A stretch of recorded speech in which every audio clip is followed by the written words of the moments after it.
Now let's look at the second major cause of foodborne illness, poor personal hygiene. Again, a pretty simple concept, but it's very easy for employees to contaminate food. Four of the most commonly transmitted illnesses from employee to food include hepatitis A, Salmonella typhi, Shiga toxin-producing E. coli, and Shigella. Hepatitis A is a viral disease, and the other three are bacterial. With all four of these illnesses, it's extremely important to practice good hygiene. Wash your hands, report illnesses, take daily baths, and wear clean, appropriate clothing every day. Hand washing is the most important preventative measure food service employees can practice to avoid food contamination. Though it may seem elementary, let's review the steps of proper hand washing. Apply soap. Vigorously scrub hands and arms for at least 20 seconds. The skin of your hands is able to attract, hold, and spread contaminants very easily. Clean under fingernails and between fingers. Rinse thoroughly under running water. Dry hands and arms with a single-use paper towel or warm air hand dryer. All of these steps are important. Now, if you're washing your hands properly, are you washing them at the proper time? These are examples of the times you should be washing your hands to ensure the safety of the food you handle. After using the restroom, after touching your face or body, after sneezing, coughing, or using a tissue, after smoking, chewing tobacco, and chewing gum, after taking out the garbage, after handling dirty dishes, after handling raw foods, and before handling ready-to-eat foods, and in between glove use. After you properly wash your hands, it's important to know when you can handle foods using your bare hands. In Idaho, the food code requires that there be no bare hand contact with ready-to-eat foods. So how do you minimize bare hand contact? The most common way is to use disposable gloves, but you can also use tissue or utensils. There are some rules to remember when using gloves. Gloves must never be used in place of hand washing and should be changed regularly, especially when you switch a food preparation task or if they become soiled or torn. When changing gloves, it's also important to wash your hands in between taking the soiled glove off and putting the new glove on. The next component of good personal hygiene is the reporting of employee illnesses. Certain health problems must be reported to the person in charge so that the sick employees do not contaminate food.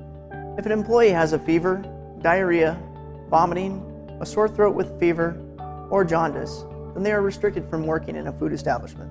Restrict means that they are restricted from working with or around food or utensils. For example, if they desire to work, they can be a host, hostess, or a cashier. If a food worker has any of these symptoms and they work with a high-risk population, then they are excluded. Exclude means they cannot come to work at all. If an employee has been diagnosed with any of these four illnesses, hepatitis A, Salmonella, Shigella, and E. coli, then they are also excluded from working in the establishment, and the regulatory authority, usually the health district, must be notified. Remember, these are the four illnesses that are most likely to be spread from an employee to food. Medical clearance is usually required before an employee is allowed to return to work.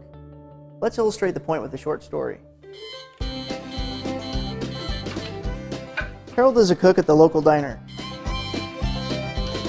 He wakes up with only 15 minutes to get ready for work. Harold does not have time to shower, so he puts on the clothes he was wearing the day before that have not been washed. His stomach feels a little funny, but he decides to go to work anyway because he needs the money. On the way to work, Harold blows a tire and he repairs it as quickly as possible. By the time he gets to work, he is so late that his boss tells him to get right to work making breakfast orders without washing his hands.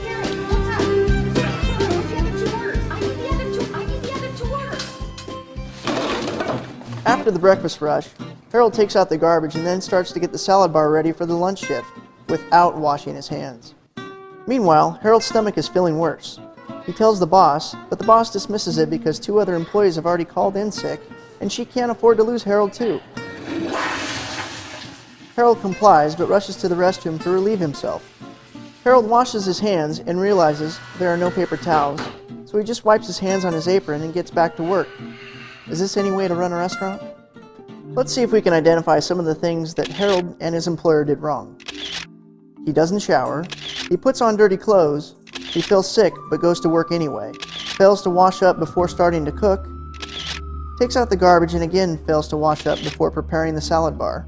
His boss dismisses his illness and tells him to keep working. He goes to the bathroom and washes his hands, finally, but wipes his hands on his dirty apron.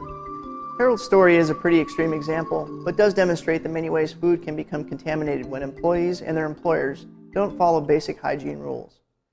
Don't let this happen to you or the restaurant where you work.